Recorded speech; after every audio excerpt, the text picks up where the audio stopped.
Tzahoraim Tovim. Boa tarde. Estou aqui novamente com o estudo em mãos, a outra face, tudo que o sistema religioso não deseja que você saiba. Mais de 70 profecias analisadas uma a uma, amparadas pelos comentários de grandes eruditos judeus antigos e modernos. Vou ler aqui na página 24 da apostila 4.4. O que há em um nome? A pergunta do dramaturgo inglês William Shakespeare pode ser parcialmente respondida por outra gema do pensamento. Há mais mistérios entre o céu e a terra do que supõe nossa vã filosofia. Muito cedo no cristianismo, o nome Cristo passou a ser usado não mais como uma tradução para o grego do termo Mashiach, Messias, mas assumiu a função de sobrenome divino para Jesus de Nazaré. A palavra está enraizada no termo grego krio, que significa ungir, untar, especificamente um cavalo para a batalha. Verificamos que esta palavra foi introduzida em outras nações quando se fez a tradução das escrituras para o grego, a Septuaginta, cerca do século III antes da Era Comum.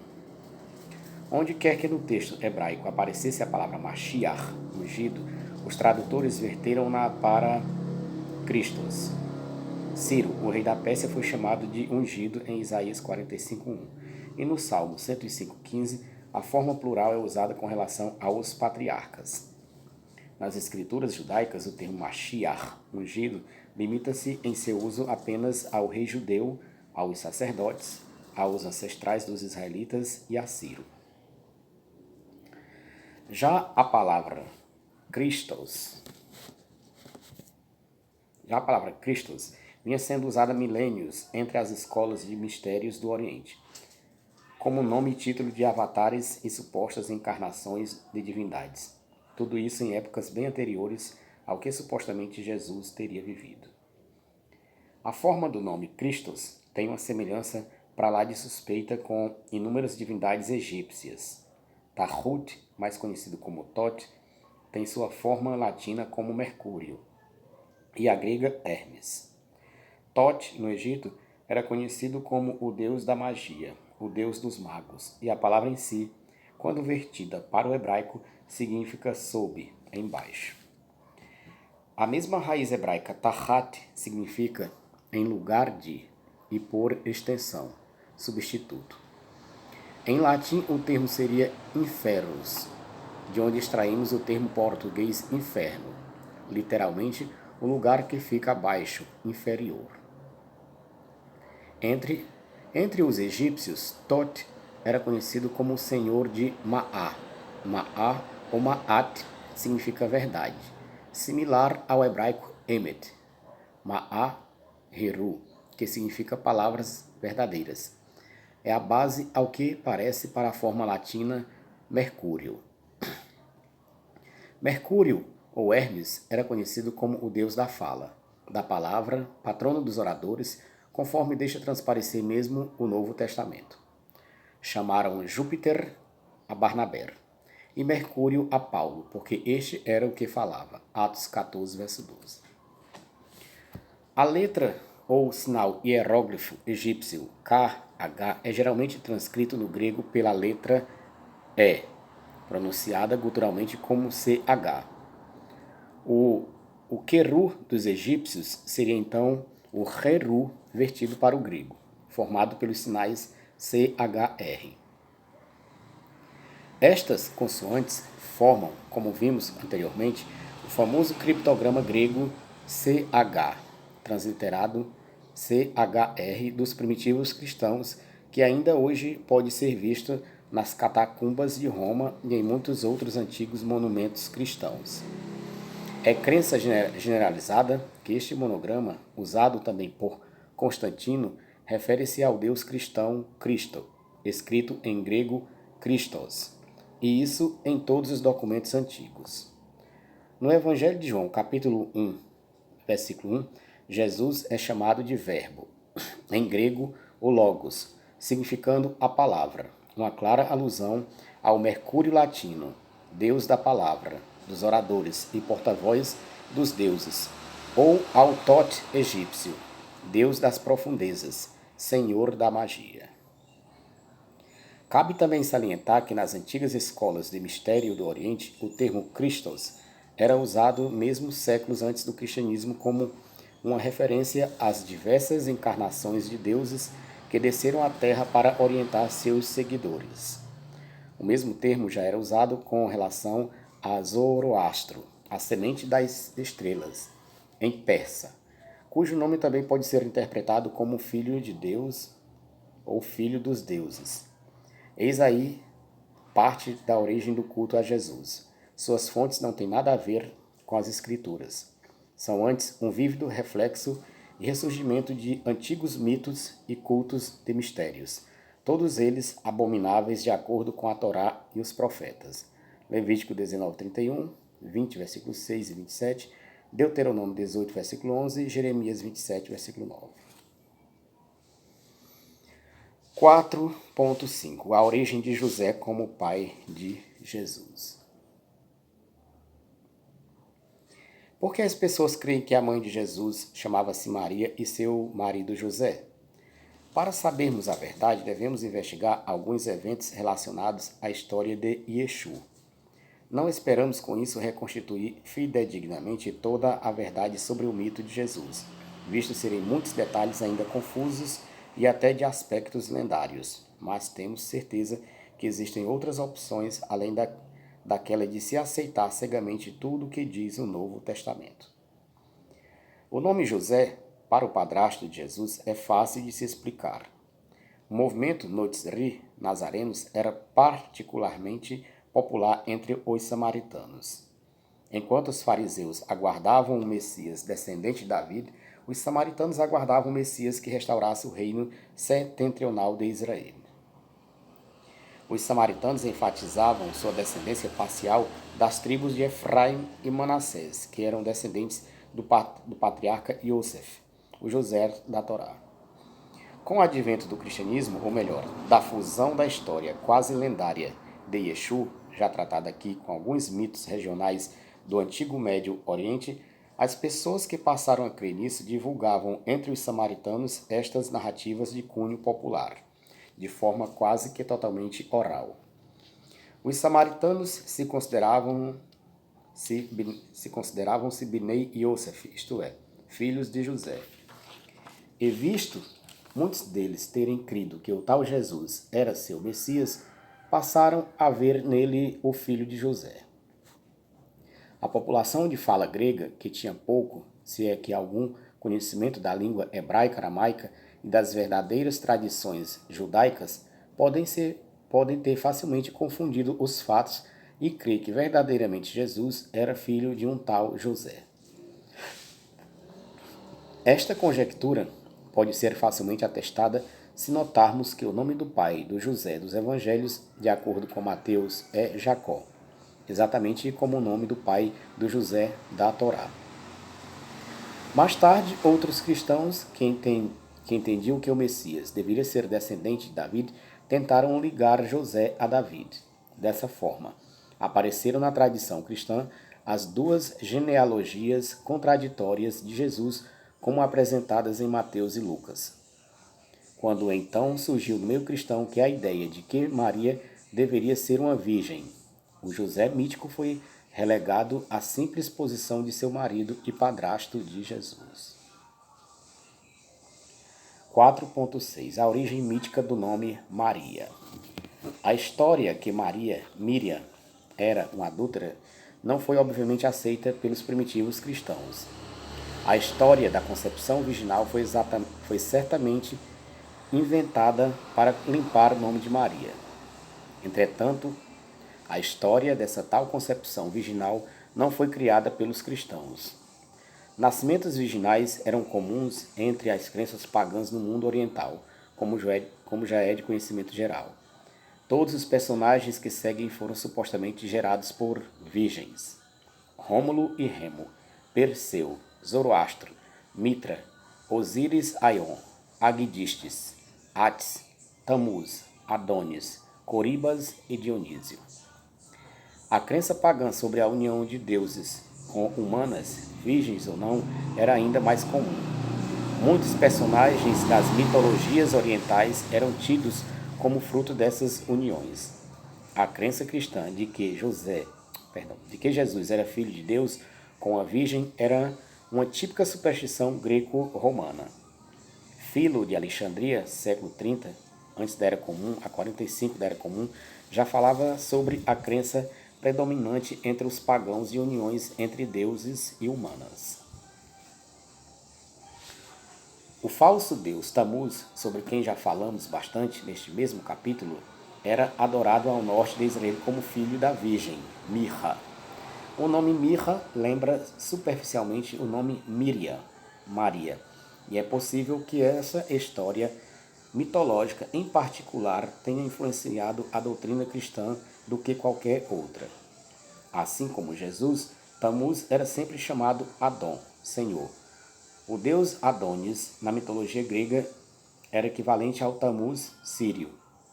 Como veremos mais adiante, as conexões entre Jesus e Tammuz vão bem mais além do que isso. 4.7. O Nazareno de Nazaré?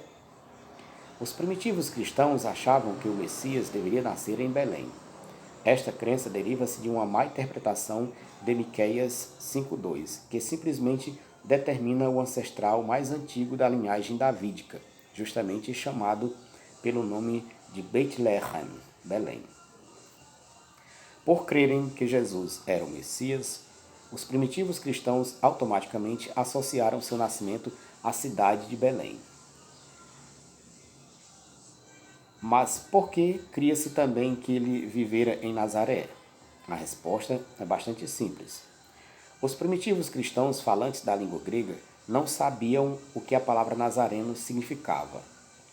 A forma grega mais primitiva desse nome é Nazoraios, derivado de Natzoria, equivalente aramaico do hebraico Notzri. Lembre-se que Yeshu HaNotzri é o nome original para Jesus, o Nazareno. Os primitivos cristãos pensavam então que Nazareno fosse uma referência à aldeia de Nazaré, e assim passaram a conjecturar que Jesus tivesse vivido nessa cidadezinha da Galileia. Na verdade, como já havíamos visto anteriormente, o termo refere-se à seita dos Notzrim, renovos, rebentos, que já existia há mais de 150 anos antes do suposto nascimento de Jesus dos Evangelhos. Eles simplesmente ignoram o fato de que a cidade de Nazaré é chamada em hebraico Nazrat e nazareno é Nazrati, nada tendo a ver com o termo Notzri, que designava não a cidade, mas sim uma facção político-religiosa. 4.8. Mães virgens e filhos divinos. Endereço errado.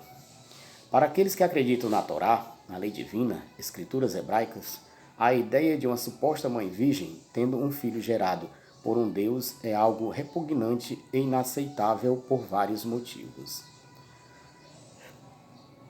Não há indícios na história sagrada que isso algum dia ocorreria em Israel, entre os judeus. Houve que se perverter o texto das Escrituras para que isso se tornasse possível, o que veremos com maiores detalhes nos estudos que seguirão.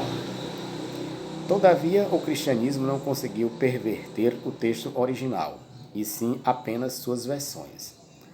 Isso valeu muito como uma segurança para os sinceros pesquisadores da verdade.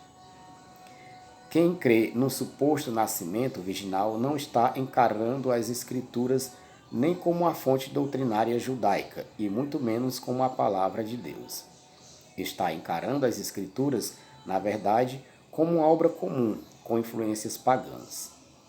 Não está, de forma alguma, levando a sério a mensagem dos profetas, interpretando-a sob a ótica judaica, plenamente autorizada pelo Eterno. Veja Salmo 147, versículos 19 e 20.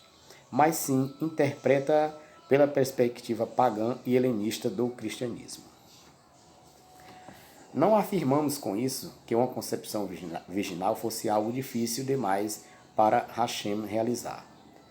Cremos em milagres bem maiores do que esse, realizados pelo Eterno em favor de seu povo, tanto no passado quanto no presente da história de Israel. Simplesmente, o que afirmamos aqui é que não existe tal possibilidade no contexto bíblico. Não há condição alguma da matéria densa suportar a plenitude da divindade, como afirma o arquiherege Saulo de Tarso, apóstolo Paulo. Hashem, segundo crê o judaísmo, é atemporal e espacial. Ele não é sujeito a tempo ou espaço. Ele criou as dimensões, mas não pode estar sujeito a elas. Ele é o tudo e o nada ao mesmo tempo. Não se pode dividir o tudo, pois é infinito.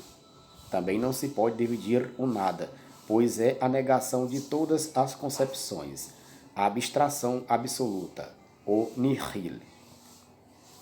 O nada de Hashem preenche todo o universo. Entretanto, o seu algo não está em lugar algum. O Eterno não pode compartilhar de nossas percepções ou natureza, posto que está infinitamente além de tudo o que existe. É por isso que a ideia cristã da plenitude da divindade, habitando um corpo físico, material, como o de Jesus, é inconcebível e a mais grosseira heresia de acordo com as Escrituras. A despeito das alegações sobre a natureza divina de Jesus e sua suposta filiação sobrenatural, todos os cristãos admitem que ele tinha um corpo físico, tangível, constituído de matéria orgânica normal, células, órgãos, etc. Pensar de modo diferente já era considerado heresia no meio cristão desde os dias primitivos, mesmo no tempo dos apóstolos, pelo que vemos segundo João 7. O que seria então desse corpo físico, material, limitado, caso toda a plenitude da divindade nele habitasse?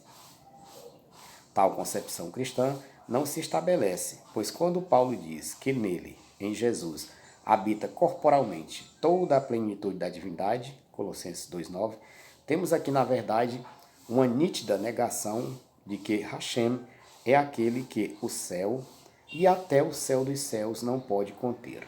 1 Reis 8:27, 2 Crônicas 2, verso 6.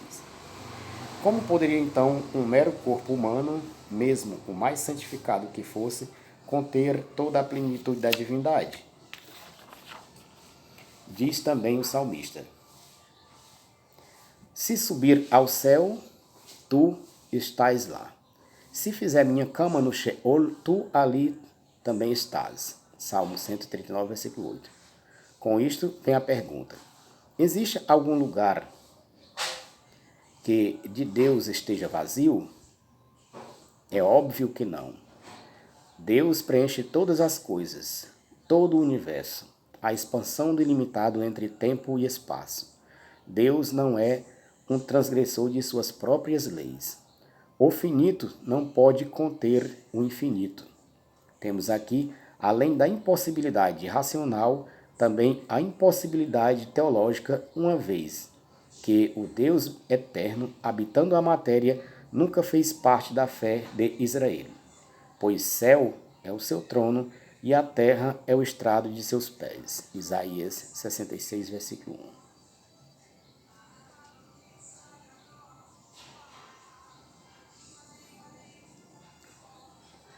Nota adicional. Outro absurdo na declaração de Paulo de Tarso. Ele fala sobre toda a plenitude da divindade habitando em Jesus. Mas o que significa plenitude?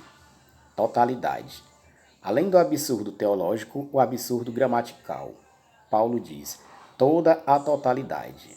Será isso possível em qualquer idioma? O conceito de uma concepção virginal não se originou com o cristianismo. Essa ideia absurda já figurava no pensamento pagão há milênios. Os antigos povos idólatras do Antigo Oriente acreditavam que de tempos em tempos seus deuses se faziam carne e habitavam entre os homens. Soa familiar? O próprio Novo Testamento admite tal ideia como algo comum naquela época. Paulo e Barnabé teriam sido confundidos com Zeus e Hermes, ou Mercúrio, pelos habitantes da Licaônia. Aqueles pagãos pensaram que os dois deuses tomaram forma humana, se fizeram carne e vieram visitá-los. Outra vez, na ilha de Malta, Paulo, após ter sido supostamente picado por uma víbora e sobrevivido, foi mais uma vez confundido com um Deus em forma humana. Atos 14, versículo 11, 28, versículo 6. O curioso é notar que nem Paulo, nem qualquer outro discípulo de Jesus foram confundidos como deuses pelos judeus. Por quê? A resposta para essa questão é que isso nunca fez parte do pensamento ou da teologia judaica. Esses deuses ou semideuses pagãos eram sempre associados às deusas mães, todas elas virgens, de acordo com a mitologia. Essas virgens eram sempre visitadas pelos deuses e acabavam gerando deles um infante divino. Temos vários exemplos dessas histórias fantasiosas na mitologia grega, mas foi em Babilônia que o culto às deusas virgens realmente floresceu. Semíramis e Tamuz, por exemplo, eram cultuados em toda a Mesopotâmia desde tempos imemoriais. No Egito, a Virgem Mãe era a deusa Ísis e seu filho Horus. Na Índia, uma Gopi, a Virgem Devaki, teria gerado Yesu Krishna. Em Canaã, Aserá e seu filho Baal. Em cada um desses cultos pagãos, a Mãe Virgem do semideus era associada à imagem da lua, o aspecto feminino das detestáveis divindades pagãs, visto ser ela a precursora do sol, símbolo dos filhos supostamente gerados pelas mães virgens. A lua anunciava a cada noite a chegada de um novo dia, antecedendo o sol. Daí a ligação entre o culto aos deuses gerados por virgens e a adoração ao astro-rei. Deve-se a isso o fato de o cristianismo ter adotado desde muito cedo o domingo como dia de descanso em vez do sábado, considerado uma instituição judaica pelos primitivos pais gregos da igreja. No Egito, onde o cristianismo cedo deitou suas raízes, o culto aos mitos solares era muito difundido. Foi ali que o helenismo, fusão das culturas grega e oriental, desenvolveu-se ao extremo. No país dos faraós, Ísis e Horus eram cultuados assim como Atom, o disco solar. As próprias escrituras sagradas demonstram como o culto ao sol era comum no Egito, e por certo muito bem organizado com um complexo ritual e um bem treinado exército de sacerdotes. Potífera, sogro de José, era sacerdote de On. Gênesis 41, 45. Após a conquista de Alexandre Magno, século III antes da Era Comum, a cidade de On passou a ser chamada de Heliópolis, a cidade do sol. Não se pode ter certeza, mas é bem provável que On seja uma variante hebraica do nome Amon, um outro mito solar egípcio. No Antigo Egito, a dupla divindade mãe-filho, lua-sol, também se faria presente através dessas muitas abominações, e também foi ali que a ideia de uma concepção virginal de Jesus passou a ganhar cada vez mais aceitação entre os cristãos, facilmente influenciados pela Septuaginta, versão grega das Escrituras, e também por Filo e Aristóbulo, apóstatas de Alexandria, Egito, que se divertiam profanando as Escrituras, misturando-as com conceitos estranhos e interpretando-as em conformidade com a filosofia e mitologia dos gregos. A ideia de Jesus como um Deus gerado por concepção virginal resolveria, segundo a teologia cristã, o problema do pecado original herdado de Adão. Segundo o cristianismo, o Messias deveria ser um homem de origem divina, um elo entre Deus e os seres humanos, um semideus, sem pecado, diferente do restante da raça humana decaída. Da necessidade de se ligar o divino ao humano, sem a condição pecaminosa, surgiu a assimilação do mito da concepção virginal. Como vemos isso Como vemos, isso não passa de uma grosseira adaptação de antigas crenças pagãs. Amém. Somente até aqui. Baruch Hashem.